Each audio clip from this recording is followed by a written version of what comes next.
Turkey's Prime Minister said he'd run out of patience with the demonstrators. He would tolerate no more. So he sent in the police.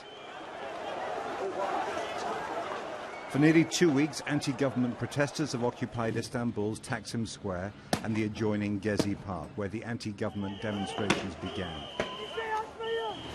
The Prime Minister, Recep Tayyip Erdogan, has been the target of many of the slogans of the demonstrators and lampooned and insulted on the posters they put up in the square. His followers expected a tough response, and he delivered one. In Parliament, Mr. Erdogan said the protests were part of an international campaign to distort Turkey's image and to target its reputation and power. I urge the young people who I believe are there with sincere feelings to put an end to this protest. This is over. We won't put up with this any longer. As the police were advancing, the mayor of Istanbul tweeted that the people occupying Gezi Park would not be touched.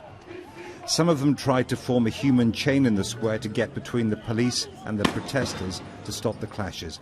It didn't work. But we just saw police coming, and of course we were terrified. And all I can say is that we're terrified. When lawyers protested about what was happening, their rally was attacked by the riot squads as well. And by mid-afternoon, the police were tear-gassing Gezi Park. We saw policemen telling us, come to the streets, you don't have to be afraid, and then they shoot at us. So nobody believes them. The clashes went on all day and into the evening. Protesters fell back to the park to be treated for the effects of tear gas. The occupation began to try to save Gezi, one of central Istanbul's last parks, from developers. Another violent police crackdown 10 days ago made it the focus for a sustained protest, uniting different groups who opposed the Prime Minister's brand of conservatism with an Islamist flavour. So far, the Prime Minister hasn't offered a whisper of compromise, just force. The original non-violent demonstrators vanished in a cloud of tear gas.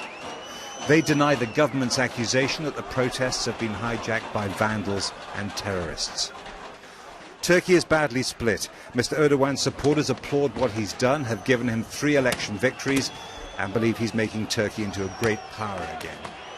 But he has reached the limit of what's possible without a more consensual style of government, without listening to the 50% of the Turkish electorate who didn't vote for him.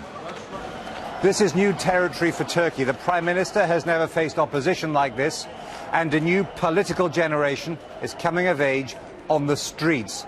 The Prime Minister needs to start offering a few deals, because if he can't, this may well get much worse. Jeremy Bowen, BBC News, Istanbul.